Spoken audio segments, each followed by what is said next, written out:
Start.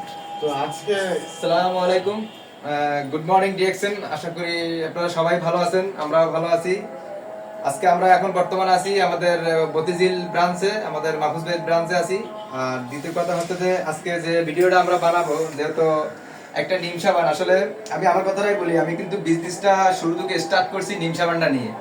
আজকে এই নিম সাবানটা নিয়ে স্টার্ট করার কারণে আমি মানুষকে এমন ভাবে প্রচার করছি, এমন ভাবে বলছি, আল্লাহর রহমতে গতকালকে রাত্রে আমার টিমের একজনে 100 পিসের সাবান অর্ডার দিয়েছে। সেটা হচ্ছে আমাদের এই বড় ভাই জামিল ভাই। উনি হয়তো আজকে 100 পিস সাবান নিতেছে আমাদের কাছ থেকে, এবং উনি 100 পিস সাবান নেওয়ার মাধ্যমে একটা কারণ আছে। গত 10 দিন আগে ওনাকে আমি একটা সাবান গিফট করছিলাম, ঠিক আছে নি ভাই? সাবান গিফট করার পরে এখন সবাই মানে সবাই সুনাম করতেছে যে উনি যেখানে চাকরি করে সবাই তো দেখ একখান নিম সাবান এই হয়েছে হয়েছে, সবাই সুনাম করতে করতে ওনার নিজের ফ্লেভার থেকে আমার একটা মোটিভেশন তৈরি হয়েছে। মোটিভেশন তৈরি হওয়ার পর থেকে উনি কাজ করতেছে। ইনশাল্লাহ উনি 9 দিনে প্রায় 25-26 হাজার টাকা সেল করে ফেলছে। দেখেন ওনার ভিতরে কিরকম একটা পাওয়ার কাজ করে। কিন্তু আমি ওনার সাথে বুঝতে পারিনি যে উনি এত টাকা সেল করবে, তারও বেশি হয়েছে। কিন্তু উনি এখন চাচ্ছে যে ডিএক্সএল এর প্রোডাক্টের মাধ্যমে উনি একটা ভালো একটা ইনকাম করবে।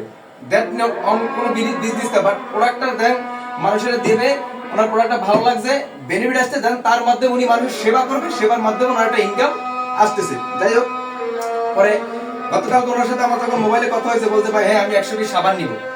100 পিস সাবান নেওয়ার পরে উনি আজকে বলতেছে যে ভাই আমি মানুষের ভিডিওর সামনে দাঁড়াই আমি একটা কথা বলবো যে আসলে আমার সাবানটার ভিতরে যে আমার একটা ফিলিংস আসছে, আমার ভিতরে একটা মোটিভেশন কাজ করতেছে, আমি এটা সবার সাথে শেয়ার করতেছি। তো উনি সবার সাথে একটু শেয়ার করবে, 2 মিনিট আমরা পরে শুনতেছি। দ্বিতীয় কথা হচ্ছে আমার ব্যবসা কিন্তু যাত্রায় নিম সাবান দিয়ে। এখন বর্তমানে আমার টিমে 700 প্লাস মেম্বার আছে, শুধু একটা কারণে মেম্বার গুলো হয়েছে নিম সাবানটা দিয়ে। নিম সাবানটা দিয়ে ওই দিন যদি আমি নিজের ভিতরে কোনো বেনিফিট না পাইতাম বা নিজের ভিতরে কোনো মোটিভেশন কাজ না করতো, কখনো কিন্তু এই নিম সাবানটা আমি ব্যবসা বলতে পারতাম না যে আমি এই ব্যবসা করবো। নিম সাবানটার কারণেই কিন্তু আমার কি ব্যবসা আসা। আর দ্বিতীয় কথা হচ্ছে যে আমরা প্রত্যেকটা মানুষ কিন্তু অনেকে দেখেন, আমি একটু প্রফেশনালের দিক যাই, যে আমরা অনেক মাস্টার্স ইঞ্জিনিয়ার লয়ার লেখাপড়া করি, কিন্তু আমরা লেখাপড়া করার পরে যে আমরা চাকরিটা করি, চাকরিটা দেখেন ওই চাকরিটার ভিতরে কিন্তু আমাদের একটা টাইম বদ্ধ থাকে, যেরকম 8 ঘন্টা 10 ঘন্টা।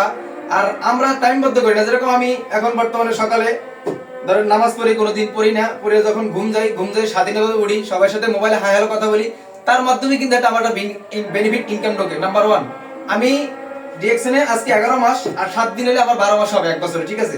আল্লাহর রহমতে আপনাদের দোয়ায় আমার এই প্রোডাক্ট সেলের মাধ্যমে আমার একটা ভালো প্রতি মাসে ইনকাম ঢোকে, যেটা অন্য জনের চাকরি দিয়ে কিন্তু কি সেটা পাচ্ছে না। তাহলে দেখেন আমার এই ইনকামটা আমি ডিভাইড আমি নিজে বাড়াবো। কিরকম বাড়াবো? আমার এই মাসে ধরেন একটা ঢুকলে এক্সাম্পল 30,000 টাকা, এটা আমি আগামী মাসে বা এই বছরের ভিতরে আমি 60,000 টাকা করবো।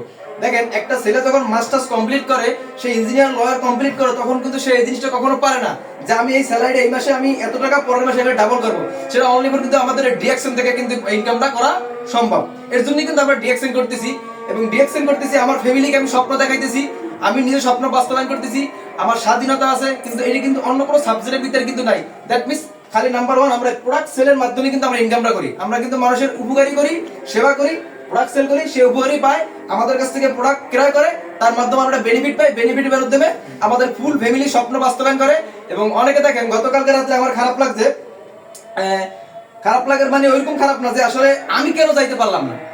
গতকালকে আপনার আমাদের বাংলাদেশ থেকে স্যার কতজন গেছে সৌদি আরবে? প্রায় 30 থেকে 35 জনের মতো, 40 জন প্লাস কালকে কিন্তু উমরা হজ করার জন্য গেছে। কেন গেছে, কি কারণে? তারা কোন টাকা ইনভেস্ট করছে? তারা কি কোনো টাকা দেওয়া লাগছে? কোনো কিছু না, শুধু একটা মাত্র নাম্বার 1 প্রোডাক্ট ইউজ করার মাধ্যমে তারা বেনিফিট পাইছে, ইনকাম পাইছে। তারা দেশের বাইরে কিন্তু কালকে কি অলরেডি বর্তমানে তারা সৌদি আরবে আছে, সৌদি আরবে উমরা হজ করার জন্য গেছে, আবার উমরা হজ করে বাংলাদেশে ব্যাক করবে, শুধু একমাত্র ডিএক্সএন এর মাধ্যমে, প্রোডাক্ট ইউজ করার মাধ্যমে। অন্য কোনো প্রফেশনাল কিন্তু এই জিনিসটা নাই। তো আমি আসলে আমার বড় ভাই বলবো যে বড় ভাই আপনি ডিএক্সএন এ আজকে 11 থেকে 12 দিনে যাত্রা শুরু, আপনি কেমন লাগতেছে? এবং আপনি যে ডিএক্সএন এ কাজ করতেছেন, ওই দিন একটা প্রোগ্রাম করলে আমার টিম নিয়ে, আসলে আপনি কি প্লিজ করেন, আপনার পরিকল্পনা কি, বারবার একটু বলেন। জি, আসসালামু আলাইকুম। যখন আমি প্রথম অফিসে আসলাম, তখন নজরুল ভাই আমাকে একটা নিম সাবান গিফট করলো। তখন আমি এটা পকেটে করে বাসায় নিয়ে গেলাম। তারপর নিয়ে যাওয়ার পর যখন ইউজ করলাম, 2 দিন 3 দিন ইউজ করার পরে দেখলাম যে না, এটার মধ্যে অন্যরকম একটা জাদু আছে। হ্যাঁ, কিন্তু আসলে ইউজ করে আমি এটারই প্রেমে পড়ে গেছি আর কি। অন্য অন্য প্রোডাক্ট বাদে দিলাম, যেটা আমি ইউজ করছি এটার আমি গুণই বলতে পারতেছি না। আর 1 দিন না কি 2 দিন পর আমি 3,000 টাকার প্রোডাক্ট নিয়েছি আমার ফ্যামিলির জন্য। 3,000 টাকার প্রোডাক্ট নিয়েছি নিয়া। তারপর এখন আল্লাহর রহমতে এই যে 1 তারিখ থেকে আজকে হলো 12 তারিখ। জি, 12 তারিখ। আমার মনে হয় আমি 30 থেকে 40 হাজার টাকার কাছাকাছি রাইট। প্রোডাক্ট এখান থেকে সেল করে ফেলেছি। আমার মনে হয় আমি সবচেয়ে বেশি ভালো করবো এই ইয়াতে ডিএক্সএল এ। ধন্যবাদ সবাই। ধন্যবাদ। আসলে দেখেন স্যারকে আমি একটা কথা বলি, জামিল ভাই কিন্তু আসলে যারা রিয়েল কথা মাহফুজ ভাই, উনি কিন্তু মতিঝিল এমন কোনো কোম্পানিতে নাই ঘুরে নাই কিন্তু ওনার কেউ কাজ করাইতে পারে না, রাইট? রাইট, আমার কেউ কাজ করা দরকার নেই। ওনার পকেট থেকে কেউ 1 টাকা বাইর করতে পারে নাই, কিন্তু ওনার পকেট থেকে আমি টাকা বাইর করছি না, আমার সিস্টেম আমার প্রোডাক্টে টাকা বাইর করছে। আমার প্রোডাক্টে যে কথা একটু বললো যে ওই যদি আমার প্রোডাক্টের পেমেন্ট না করতো, আমাদের বিজনেসটা যদি না বুঝতো, আমার ওইরকম যদি যে কনসেপ্টটা ক্লিয়ার না হতো, উনি কিন্তু কোম্পানি থেকে কখনো কিন্তু এতটা অ্যাক্টিভ হইতো না। এরকম মাহফুজ ভাই আমাদের গত পরশু দিনকে একটা আমাদের যে প্রোগ্রাম করাইছে, আমার টিম নিয়ে 20 জন লিডার নিয়ে একটা প্রোগ্রাম করাইছে, চিফ গেস্ট ছিল আমাদের মাহফুজ ভাই, স্টক পয়েন্টের মালিক। তো উনি মিটিংটা করার পর থেকে কিন্তু আমার আরো সেল বাড়ি গেছে, কারণ আমি বুঝি যে আমার কোন জায়গায় মিটিং করালে কখন কি হলো আমি ধুম করে ওখানে করাই। আমার টাকা পয়সা দিয়ে কখনো আমি তাকাই না, আগে আমার প্রোগ্রাম টাকা আমি অটোমেটিক চলে আসে। তো সবাইরে দোয়া চাই সবার কাছ থেকে, আর আমাদের স্টক পয়েন্ট থেকে স্টক পয়েন্টের মালিকের জন্য দোয়া করি, আল্লাহ যারা তারা সুস্থ রাখে, এবং তার কারণে আমরা আসলে আজকে বক্তৃতাতে কথা বলতে পারতেছি। আমরা কন্টিনিউ আসলে স্টক পয়েন্টে আমরা মতিঝিলে আসলে একটা জায়গা পাই, সেটা হচ্ছে মতিঝিল স্টক পয়েন্টে আমরা আসলে একটু চা কফি খাইতে পারি, আমাদের ব্যবসাটা আরো ভালো হইতেছে, মানে রুলিং থাকে আমাদের ব্যবসাটা। এবং উনি আমাদের দিক তাকাইয়া মতিঝিলে 1700 স্কয়ার ফিটে একটা বড় অফিস নিয়েছে। এটা আমাদের আসলে আমার একটা স্বপ্ন যে স্টক পয়েন্টটা আগামী মার্চ মাসে সেরকম করে একটু উদ্বোধন হবে, এবং স্যার যদি আমার হাতে থাকে প্ল্যানিংটা আমার থাকবে। ধন্যবাদ সবাইকে, আল্লাহ হাফেজ।